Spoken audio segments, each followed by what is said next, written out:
నా పాత షాట్‌లో అవతార్ స్క్రీనింగ్ అయ్యే ఫస్ట్ వీక్ కెప్టెన్ అమెరికా మీద, సెకండ్ వీక్ థార్ మీద ఓ టీజర్ చూపిస్తారని చెప్పా గదా! అది చెప్పినట్టే అయింది. ఇప్పుడు థర్డ్ వీక్ ఇంకా ఫోర్త్ వీక్ డాక్టర్ డూమ్ ఇంకా డూమ్స్‌డే టీజర్స్ పెడతారన్నా గదా! సో అది అవ్వదంట. వాటి బదులు ఎక్స్‌మెన్ ఇంకా ఫెంటాస్టిక్ ఫోర్ టీజర్స్ పెడతారు. అలా అంటారేంటండి? మన డబ్బులన్నీ ఇచ్చేసాం. సోర్సెస్ ప్రకారం థర్డ్ ట్రైలర్ ఎక్స్‌మెన్ మీద ఉంటుంది. అండ్ ఎక్స్‌మెన్ అంటే బ్రయాన్ సింగర్ వర్జన్‌లా కాదు. బికాజ్ అందులో అయితే సైక్లాప్స్‌ని కంప్లీట్ జోకర్ చేసి పాడేశారు. కామిక్స్‌లో తను లిటరల్లీ వోల్వరిన్ కన్నా ఇంపార్టెంట్ క్యారెక్టర్. సో దీన్ని ఒక ప్రాపర్ ఎక్స్‌మెన్ టీమ్‌లో చూపిస్తారు. Comic accurate. Then fourth trailer Fantastic Four మీద.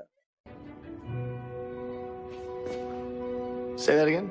Then fourth trailer Fantastic Four మీద. ప్లస్ కొంచెం వకాండన్స్ క్యామియో కూడా ఉంటుంది. ఇప్పుడు కొంచెం బుర్రున్న వాళ్ళు అడిగే క్వశ్చన్, మరి యంగ్ అవెంజర్స్ థండర్ బోల్ట్స్ సంగతి ఏంటి? I think this is a Disney tactics. First మన బతుకున్న ట్వినిటీని ఇంట్రొడ్యూస్ చేసి మన అటెన్షన్ గ్రాప్ చేస్తారు. తర్వాత టీజర్ ట్రైలర్స్ లో కరెంట్ క్యారెక్టర్స్ ని పెట్టి చూపిస్తారు. ప్లస్ ఈసారి రోసో బ్రదర్స్ వాళ్ళు చేసిన ఒక బిగ్ రాంగ్ మూవ్ ని ఇందులో రీసెట్ చేయబోతున్నారు. Can't wait to see it.